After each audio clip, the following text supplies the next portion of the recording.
wabarakatuh. Salam sejahtera bagi kita semua. Nah, perkenalkan, nama saya Muhammad Nurito Hajimullah. Saya mahasiswa dari Universitas Trunojoyo Madura, Fakultas Ilmu Sosial dan Budaya, Prodi Psikologi. Nah, kami kelompok 2 akan menjelaskan pentingnya menjaga kesehatan mental di tengah pandemi COVID-19 dan kehidupan new normal. Nah, kehidupan new normal sendiri adalah di mana kita hidup berdampingan dengan virus corona dan tetap harus mematuhi protokol kesehatan. Nah, ingin tahu videonya? Ingin tahu penjelasannya? Simak videonya. Nama saya Anwuri Abror, NIM 122. Coronavirus adalah sebuah kelompok virus di mana virus ini dapat menyebabkan penyakit pada manusia atau hewan. Nah, COVID-19 ini merupakan penyakit yang menular yang disebabkan oleh jenis coronavirus yang baru beberapa bulan yang lalu ditemukan. Virus baru dan penyakit ini sebelumnya tidak dikenal sebelum wabah ini terjadi di Wuhan, Tiongkok pada bulan Desember 2019. Nah, COVID-19 ini sekarang menjadi sebuah pandemi yang terjadi di beberapa negara di seluruh dunia. Perkenalkan, nama saya Laila Fitriatul Jannah dari kelompok 2. Setiap orang perlu menjaga kesehatan mental untuk menghindari keluhan fisik yang muncul akibat stres. Karena ketika seseorang stres, maka sistem imun dalam tubuh akan berkurang. Tentunya hal ini akan membuat tubuh mudah terserang penyakit. Kesehatan mental dalam kondisi pandemi COVID-19 ini perlu penanganan tersendiri karena telah mengubah aspek kehidupan, termasuk social distancing, karantina mandiri, panic buying, beraktivitas di rumah, hingga perubahan penanganan di fasilitas kesehatan. Kondisi yang berubah begitu cepat untuk waktu yang tidak dapat ditentukan lamanya, serta pemberitaan secara terus-menerus dapat menyebabkan perubahan kesehatan mental. Wabarakatuh. Perkenalkan, nama saya Hilmi Hamdi, NIM 124. Di sini saya akan menjelaskan tentang gangguan mental yang sering masyarakat alami di karena pandemi COVID-19 yang menyebabkan gangguan terhadap kondisi psikis mereka. Gangguan mental yang sering dialami oleh masyarakat di kala pandemi COVID-19 kali ini. Nah, misalnya gangguan mental yang sering dialami adalah kecemasan. Mereka merasa cemas ataupun takut dengan efek yang timbul ketika seseorang terinfeksi dari virus ini gitu. Nah, mereka juga cemas ataupun takut dengan melihat situasi ekonomi saat ini gitu, entah ekonomi negara maupun ekonomi keluarga mereka sendiri gitu loh. Dan mungkin mereka juga merasa cemas karena mereka terlalu lama bekerja ataupun melakukan aktivitas hanya berada di rumah saja gitu loh. Mereka mungkin merasa suntuk ya ataupun bosan gitu, sehingga mereka itu sering merasa cemas dengan keadaan yang masih belum normal seperti saat ini gitu loh. Dan itu juga bisa menyebabkan gangguan psikis terhadap mereka. Nama saya Wahyu Rizky Awalianto, NIM 125. Pembahasan selanjutnya adalah panduan dari WHO akibat kecemasan dari virus COVID-19. WHO atau kepanjangan dari World Health Organization pada Maret 2020 merilis panduan bagi masyarakat untuk sama-sama menjaga kesehatan mental. Caranya ialah sebagai berikut. Yang pertama, cobalah berempati. Pahamilah bahwa virus COVID-19 adalah penyakit yang menyerang seluruh lapisan masyarakat di seluruh dunia. Jadi, jangan pernah mengasosiasikan COVID-19 pada etnis tertentu atau negara tertentu. Cobalah berempati pada orang yang terinfeksi COVID-19 dengan memahami bahwa mereka tidak melakukan kesalahan. Sebaliknya, kita harus bersama-sama mendukung pasien yang terkena virus COVID-19 dengan memperlihatkan simpati, empati, dan kebaikan. Yang kedua, kurangi stigma negatif terhadap pasien COVID-19.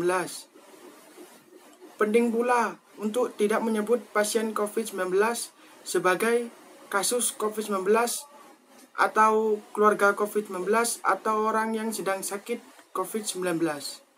Melainkan sebutlah mereka sebagai orang yang mempunyai COVID-19 atau orang yang menjalani perawatan COVID-19.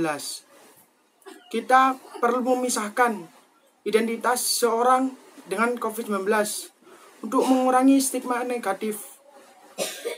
Ketika para pasien ini sembuh, maka mereka berhak untuk kembali beraktivitas seperti layaknya orang-orang seperti biasa yang sehat.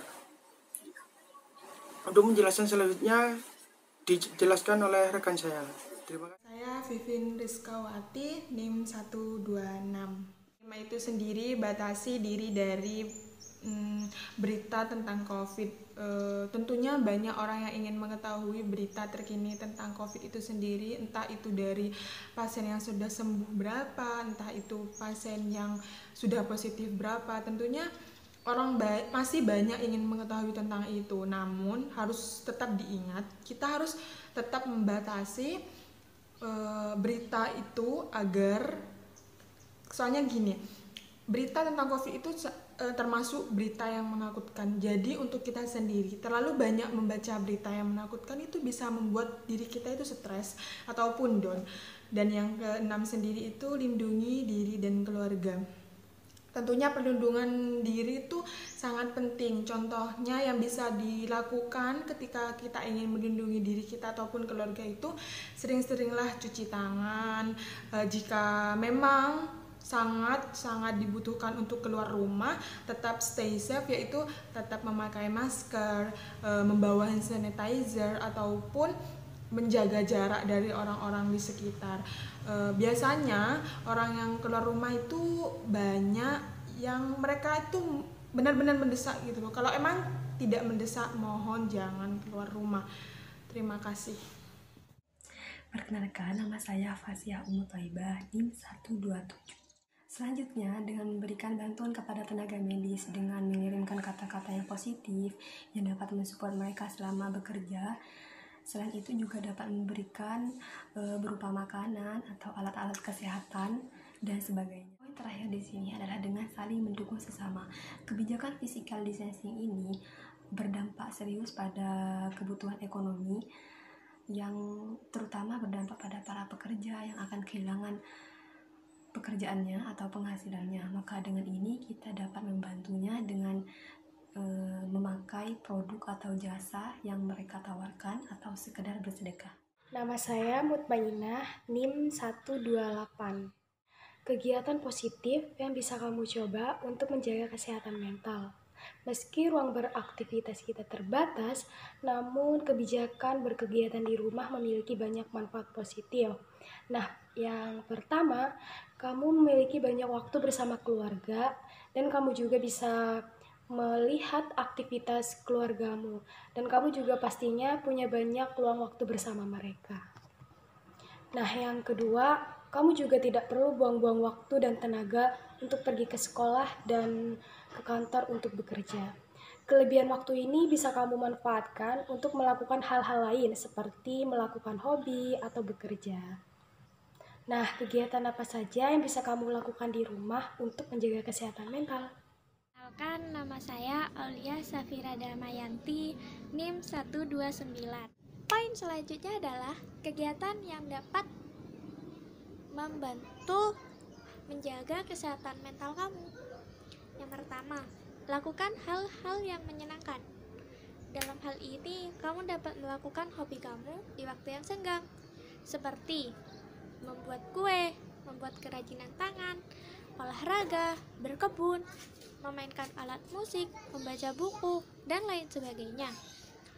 Kamu juga bisa menonton film series, mendengarkan podcast, atau streaming tentang tokoh-tokoh yang ada di dunia. Yang kedua, baca berita-berita yang positif. Dalam masa pandemi COVID-19 saat ini, tentu saja banyak sekali kita melihat atau membaca berita-berita yang belum tentu benar. Hal tersebut juga dapat membantu kesehatan mental kita terganggu. Oleh karena itu, pentingnya kita menyaring mana sih berita yang layak untuk kita baca atau tidak. Hal tersebut dapat kita ganti dengan cara membaca berita-berita tentang masyarakat yang telah berhasil sembuh dalam penyakit COVID-19 saat ini.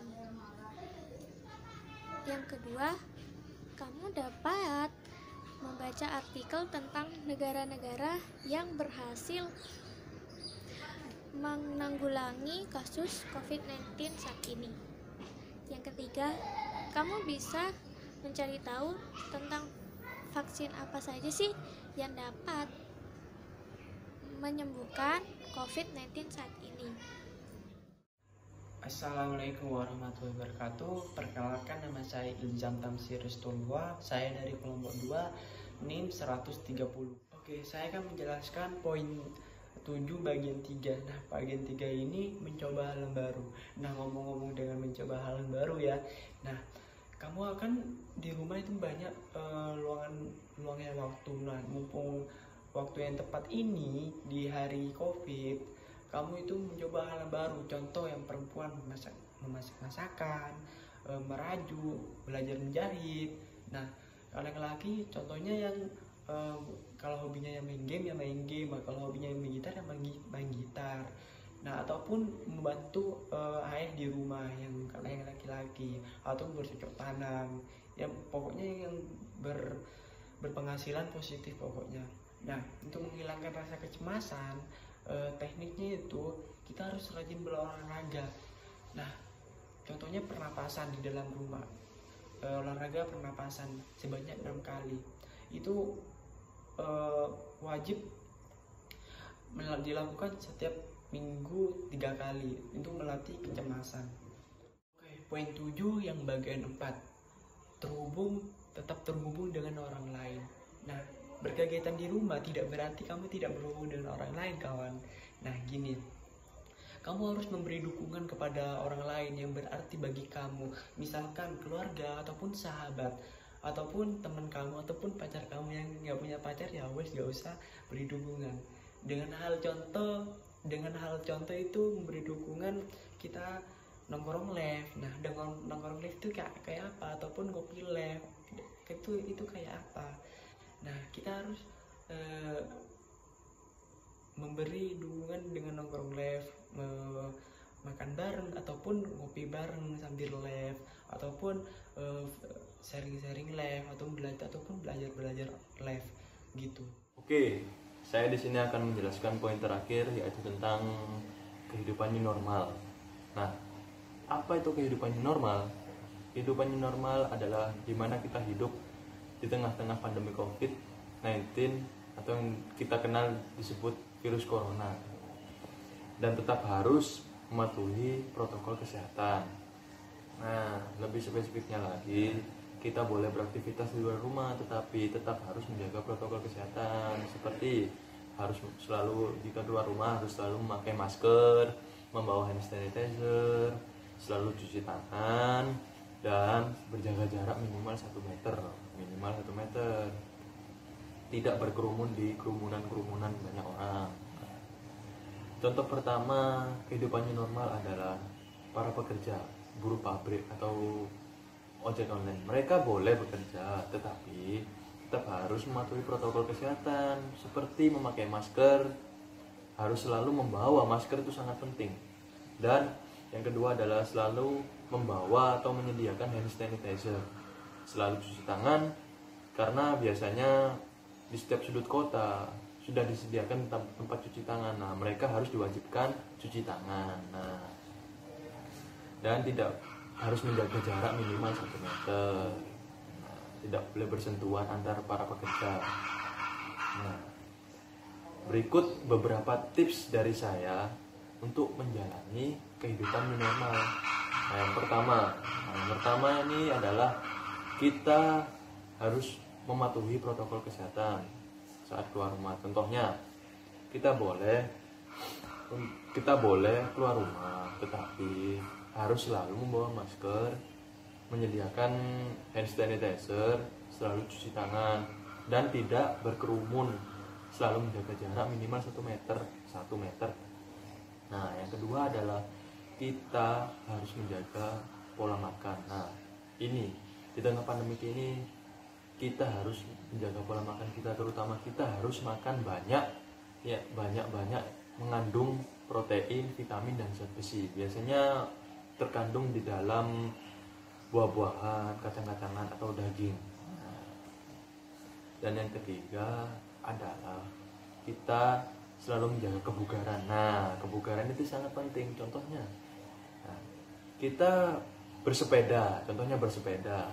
Kita boleh bersepeda asalkan tetap mematuhi protokol kesehatan. Nah, bagaimana? Nah, selalu memakai masker, menggunakan masker, dan selalu membawa hand sanitizer, tidak berkerumun, dan selalu menjaga jarak minimal 1 meter.